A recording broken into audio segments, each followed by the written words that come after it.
We'll begin our study of probability with a series of definitions so that we'll have something to work with, the first of which is an experiment. For our purposes, an experiment is any observation of a random phenomenon. And the set of all possible outcomes for an experiment is called the sample space. So each experiment will have its sample space, which consists of the set of every possible outcome. For example, if you roll a single ordinary die, the set of all possible outcomes is the sample space for that experiment, and it would consist of the possible rolls, which would be 1, 2, 3, 4, 5, or 6.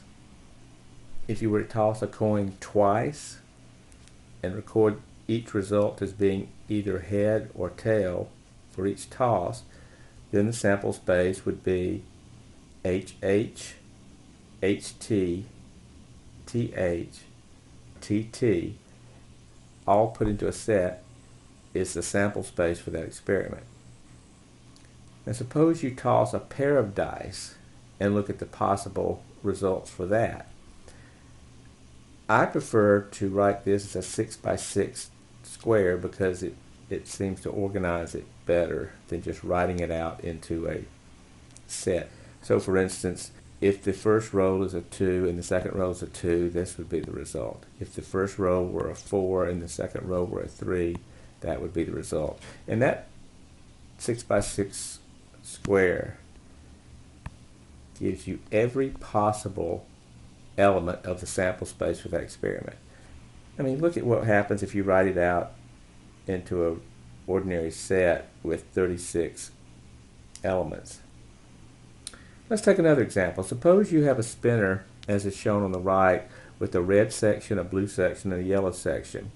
And you spin the spinner 3 times and look at the colors that could occur and in what order they could occur. For example, you might spin once and you'd get red. You might spin again and get yellow. You might spin a third time and get red. And we could write that as R, Y, R. We know by the fundamental counting principle that there are going to be 27 elements in this sample space because there are 3 possible outcomes when you spin the spinner once, either red, blue, or yellow. There are 3 possible outcomes when you spin a second time, again, red, blue, and yellow, and there are the same 3 possibilities when you spin the third time. If you wanted to, you could list them all, but what you would end up with, however you get it, is a sample space consisting of all 27 possibilities. If you did have to write out all 27 possibilities, a tree diagram would probably be a good way to do it. I won't reproduce that here, but those are the 27 elements of the sample space. BBR is different than RBB. In both cases, you spun the spinner and got 2 blues, but the order is different, so we're counting that as a different series of spins. Another definition: an event is a subset of a sample space. Simple as that. If you go back to the spinner problem, the sample space consisted of the 27 possible spins. Suppose of those 27 possible spins, what we're interested in are the spins where red appears exactly twice. Then you would go through your sample space and look for the places where there are 2 R's. Here there's an R and an R.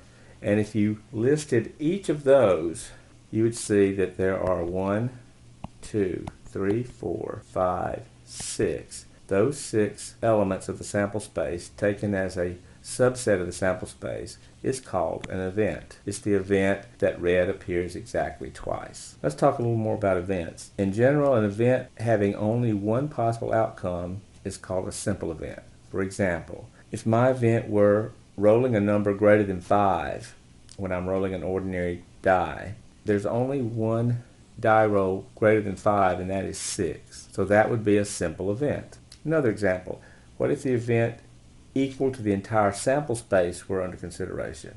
If the event is the entire sample space, that event is called a certain event. For example, if I were rolling an ordinary die and my event was rolling a number less than 7, well, obviously every die roll on an ordinary die is less than 7, so that would be a certain event. Another example, suppose you have an empty set. Remember, the empty set is a subset of every set. So if the sample space is a set, it does have the empty set as a subset. But that event is called an impossible event. When you roll a die, an ordinary die, it's impossible to get nothing. That would be called an impossible event. So an event with just one possible outcome, called a simple event. If the event consists of the entire sample space, that event is said to be a certain event, and if the event is described by the empty set, then that would be called an impossible event. And an example of an impossible event, what if I said rolling a 7? There are no events in a regular die roll where you get a 7, so that would be an impossible event. And because events are nothing but sets, we can use set notation and operations with sets to work with events, and we will be doing that. So let's go back and talk a little bit about how we're going to use our set operations when we're dealing with events. If we let E and F just be any two events for some sample space, and we'll call that sample space capital S, but we've got just two events from that sample space S. The intersection of E and F means both of those events occur. It's like and. E and F occur. On the other hand, E union F means that either or both occur. So if I say E intersect F, I'm saying that both events occur. If I say E union F, I'm saying that either one or possibly both occur. Because E and F, are, in addition to being events, are really just sets. And if I have an event E, E complement means the event does not occur. So E is the event itself, E complement is the event not occurring. Two events that cannot occur at the same time, perfect example would be flipping a coin once. You can't get a head and a tail on the same coin toss. So tossing that coin once and getting a head, tossing that coin once and getting a tail, if you think of each of those individually as an event, those would be mutually exclusive. On a single toss of the coin, you cannot get both a head and a tail. Those are mutually exclusive events. Mathematically speaking, if E and F are mutually exclusive, then if you took the intersection of them, you would get the empty set, because they both can't occur at the same time. So there's nothing in the intersection of those two events.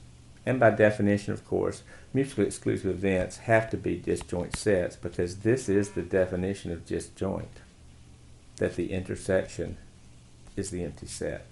For example, suppose I go back to my die roll problem that I've been using with a single die.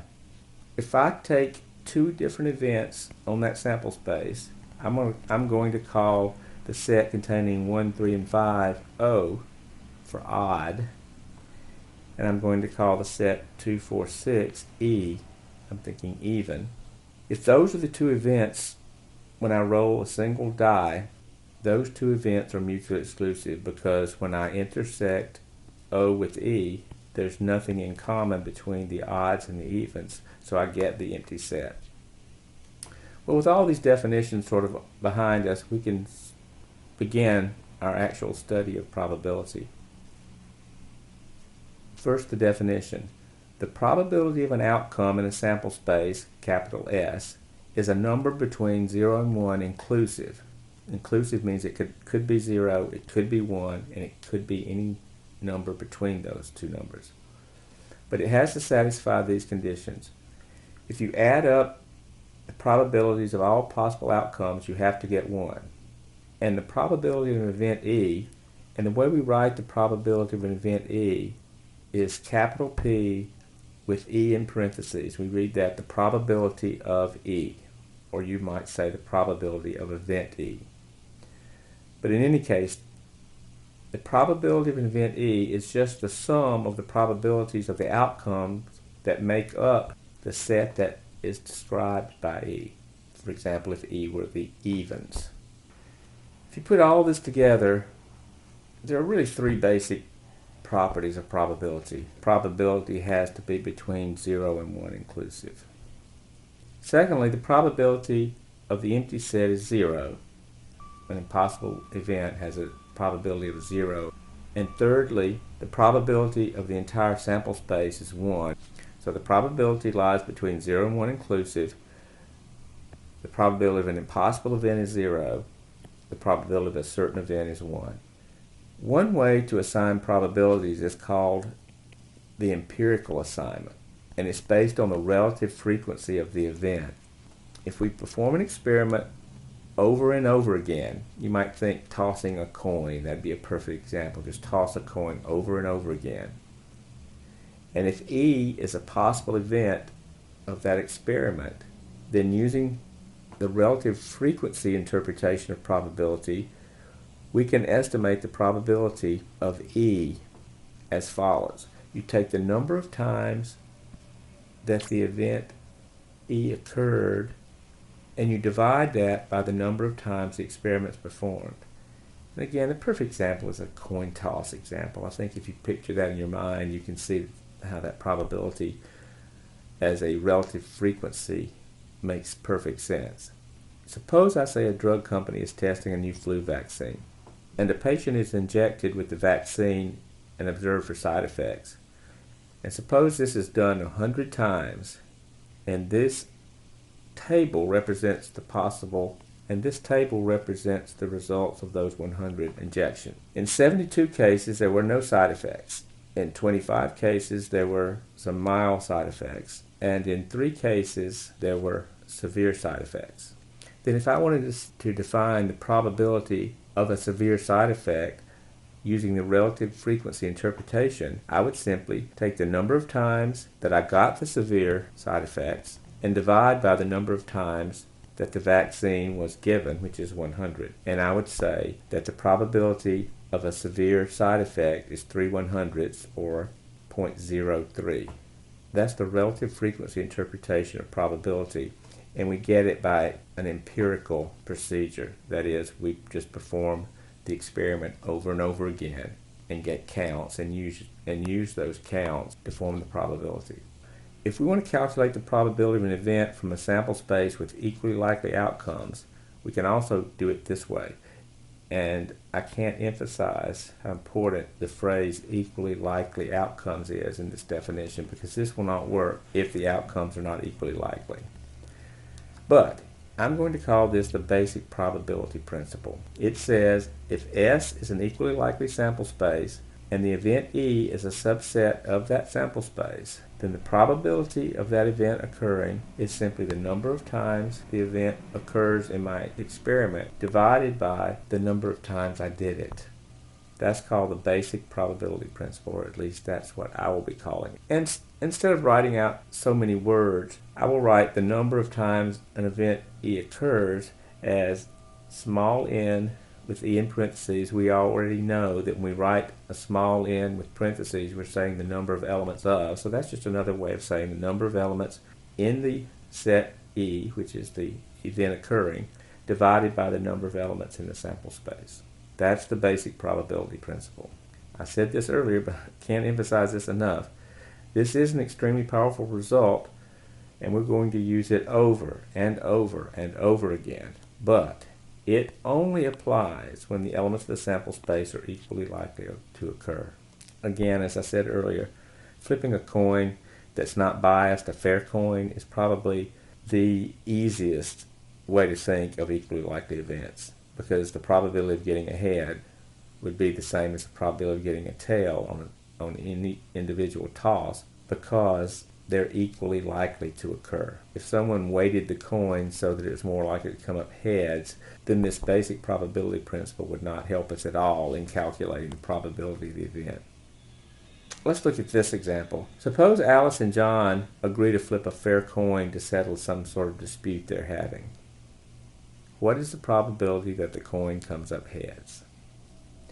Well, the sample space is, if we use H for head and T for tail, the sample space is simply the set containing H and T. By the basic probability principle, the probability of head is the number of ways to get a head over the number of elements in the sample space. Well, the number of ways to get a head, if you flip the coin just once, is 1. That's the only way. That H is the only way to get a head. But the number of elements in the sample space is 2. There's a head and there's a tail. So by the basic probability principle, the probability of getting a head is 1/2. and it corresponds to what you intuitively think. Another example. Suppose you roll 2 dice. What is the probability that the sum is 9? Now think about this. When we did the 2 dice sample space earlier, I recommended using a 6 by 6 square to write out the sample space. And I again will say the same thing. I think that's the easiest way to think of a sample space involving rolling 2 dice. So if I roll 2 dice and I look at this sample space consisting of a 6 by 6 square, which means it has 36 elements in the sample space, what is the probability that I get a sum of 9? Well, first of all, although part of this is covered up, I know that the punchline is that I'm going to divide in the end by the number of elements in the sample space.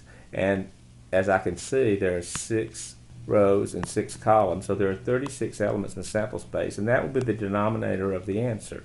But the numerator of the answer are the number of times the event that you're looking for occurs. Well, our event here is that the sum is 9. So if you look through the sample space, you'll see that there's a 6-3 possibility, there's a 5-4 possibility, a 4-5 possibility, and a 3-6 possibility. So the number of elements in the event is 4. So by the basic probability principle, the probability of getting a sum of 9 consists of a fraction whose numerator is the number of ways you can get 9, and whose denominator consists of the number of elements in the sample space. And that would be 436. Of course, that will reduce to 1/9. And when you're doing problems, you need to read closely and see if the answer should be given as a fraction, which if it is, should always be reduced, or whether they want it as a decimal.